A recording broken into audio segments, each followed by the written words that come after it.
What's up, y'all? It's JD, and welcome to It May Be Hot Outside, but it's cold in here, so I want to stew. So we just came back from Jamaica, as you can guess. Like literally, I loaded up on so many different seasonings that they had in their market. I just could not help myself. So we had the amazing opportunity to actually sample some of this amazing chef's food. Miss Sonia's in the grill is absolutely amazing. He made this idol soup. So for those who don't know, idol soup just means no meat. It's no meat to the stew or anything like that. And of course, that is literally right up my alley. So when I came home, I decided to get some thyme, some dill, got some garlic, some shallots, and cut those up.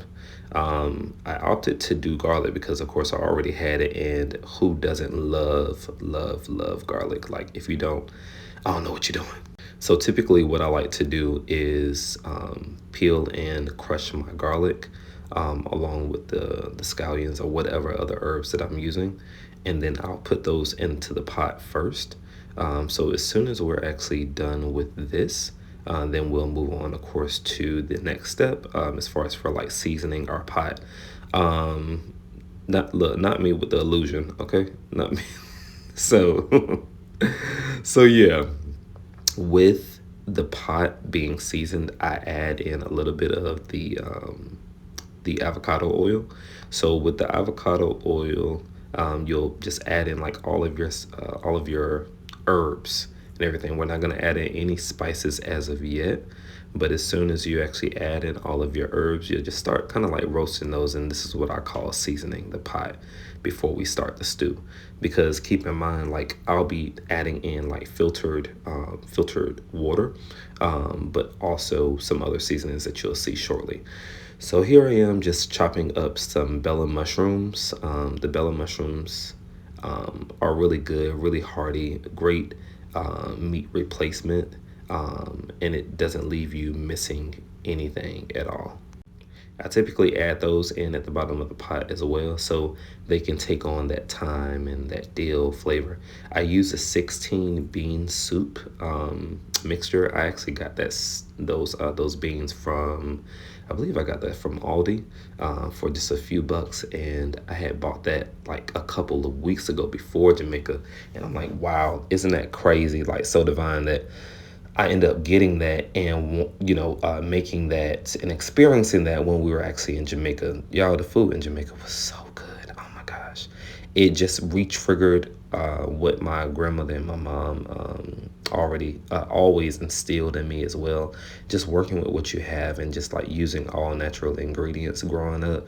Like we would use a lot of natural herbs, and it inspired me also to get back on my herb garden that I have outside as well. But so I'm peeling some potatoes. Peeling potatoes, of course, can be time consuming, but taking that extra time in the kitchen really does pay off in your dishes, y'all.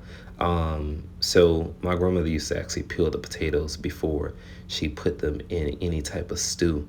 So here you see in the pot, like all those herbs and mushrooms and everything like that, they're sweating down right now.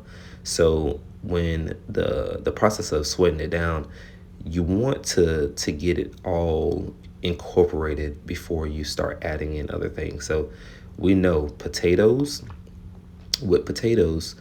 it's going to soak in whatever seasonings and everything like that you have. And if you notice, we haven't put any like dried seasonings in as of yet. So when we do decide to do that, it's just going to incorporate so much better.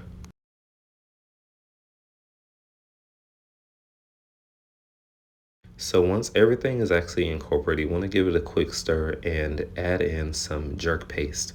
So this jerk paste I actually got in Jamaica. Their jerk paste was just, oh my gosh, it just smells so different. I ended up adding in another tablespoon of the jerk paste later on. You might see it in the video, may not, I don't know. But yeah, and then I added in some Maggie ginger seasoning, y'all. ginger seasoning. I had never seen the Maggie ginger at all. Like typically in the States, we only have like the chicken bouillon and stuff like that. So what I'm gonna do now, since I know that it's from Maggie, I'm like, I'll just go online and start ordering stuff, you know? And then I'm adding in some vegetable bouillon cubes. Typically in the States, these are more than the chicken bouillon cubes. I don't know why, but they typically are. You actually add that in. This is what I was talking about earlier, is adding in those extra seasonings, adding in those bouillon cubes along with the filtered water. Um, Listen, it was a struggle trying to get this open, the little paper. But anyways, so I added in about two or three of those, right?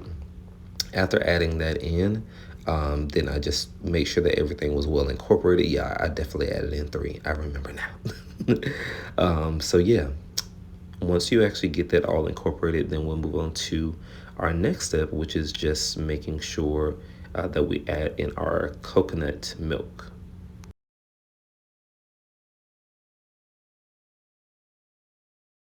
So after chopping up your potatoes, add in this amazing garlic, and this is garlic and parsley seasoning. Oh my gosh. So it's from the same brand. It's the Grace brand, right? And they have this amazing oxtail seasoning that I typically get from Sanwa. But Sanwa don't have that one. I got it in Jamaica too. So yeah, I'll be doing a lot of ordering online to get those seasonings. So all the seasonings are incorporated. Now we'll add in our coconut milk.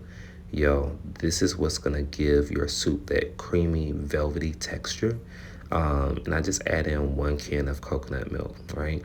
So after I stir all of that in, you see those potatoes, like we're allowing everything to have a piece of seasoning on it. I like to say a piece of seasoning. Everything should have a piece of seasoning on it, okay? So after that, I add in the filtered water. Make sure that your water is it's good to go. After adding in that, then we'll of course go in with our beans. So the beans have already been rinsed, washed, all those things soaked, and as you can see, it is really 16 different beans, the types of beans in there, and we want to get all of that out. Okay, don't leave nothing behind. We don't want to leave nobody behind. So after you get all the beans out, we'll go ahead and give it a quick stir and make sure that everything is incorporated. Also picked up some more seasonings. So this is the Maggie season up all-purpose seasoning. So I'm gonna go ahead and add that to the pot, and then we'll just start layering our seasoning. So we started out earlier with our herbs. Then we started with the mushrooms and the shallots and the scallions, I'm sorry, and the thyme with the dill. So we added all of that in. Then we'll go in and just stir, stir, stir. So this is probably about like an hour afterwards. I let it cook on simmer for probably about like 2.5 hours, and you can see how velvety it is. Y'all like, comment, subscribe.